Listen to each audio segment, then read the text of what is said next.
Hai guys, selamat datang di podcast Opini Publik Katanya versus Faktanya.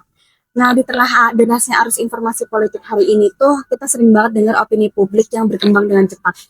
Mulai dari media massa, media sosial, hingga obrolan sehari-hari, semua orang tuh seakan-akan punya opininya, pendapatnya masing-masing tentang isu politik yang lagi ramai.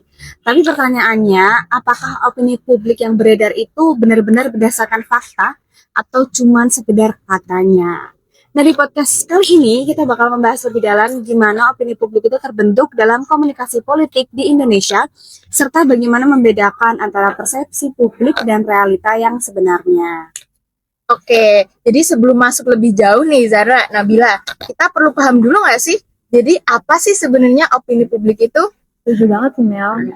Nah, opini publik ini menurut aku pandangan atau sikap atau bahkan penilaian mayoritas masyarakat terhadap suatu isu tertentu nih.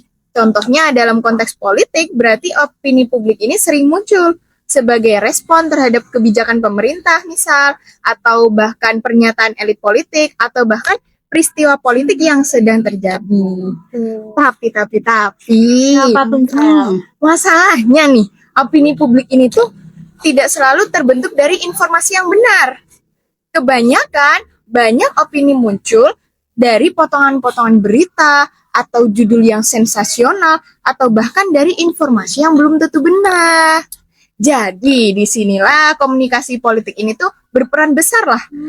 Jadi, bagaimana pesan politik ini dapat disampaikan, dikemas, dan juga disebarluaskan, yang mana akan sangat mempengaruhi terhadap apa yang dipercaya publik. Oke, menarik banget nih. Sekarang kita masuk ke bagian katanya. Nah, di era digital ini, opini publik itu sering banget terbentuk dari apa yang viral. Ketika sebuah isu politik ramai dibicarakan di media sosial, banyak orang langsung mengambil kesimpulan tanpa mengecek kebenarannya terlebih dahulu. Misalnya, satu pernyataan politik nih dipotong menjadi sebuah potongan video singkat, lalu disebarkan dengan narasi tertentu. Kemudian publik di sini membentuk opini berdasarkan potongan video tersebut, bukan dari konteks yang utuh. Nah, media dan aktor politik juga memiliki peran besar dalam mengintai isu.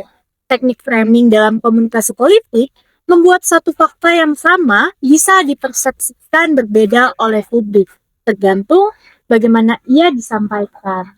Akibatnya, opini publik seringkali lebih dipengaruhi oleh emosi, bukan oleh data atau fakta. Ih, gila sih, menarik banget ya nih. Nah, sekarang kita masuk ke segmen gimana nih dengan faktanya. Fakta dalam politik tuh seringkali nggak sepopuler opininya. Data, kebijakan resmi, atau penjelasan mendalam biasanya tuh kalah menarik dibandingkan narasi yang provokatif. Padahal untuk memahami isu politik itu sendiri secara utuh, publik tuh perlu melihat sumber yang kredibel, konteks yang lengkap, terus serta sudut pandang yang berimbang. Nah, disinilah tantangan terbesar komunikasi politik di Indonesia, di mana menyampaikan fakta secara jelas, jujur, dan mudah dipahami di tengah banjir informasi dan disinformasi itu sendiri. Nah, sebagai masyarakat, kita nih juga punya peran penting nih untuk nggak langsung percaya pada katanya, tapi berusaha mencari faktanya. Oke, jadi emang opini publik ini emang nggak bisa dihindari ya dalam kehidupan berpolitik.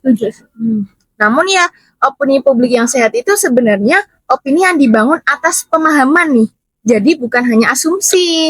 Jadi dengan lebih kritisnya terhadap isu politik, kita ini nggak hanya menjadi konsumen informasi aja, tetapi juga bagian dari masyarakat yang sadar akan komunikasi politik. Jadi ya karena demokrasi yang baik itu kan membutuhkan publik yang tidak hanya bersuara, tapi juga paham apa yang disuarakan. Setuju. Setuju ya teman-teman semua ya. Oke guys, jadi itulah pembahasan kita di episode kali ini tentang opini publik, katanya versus faktanya. Semoga setelah mendengarkan episode kali ini, kita bisa lebih bijak dalam menerima informasi politik dan tidak mudah terpengaruh oleh opini yang belum tentu benar. Terima kasih sudah mendengarkan. Sampai jumpa di episode berikutnya. See you.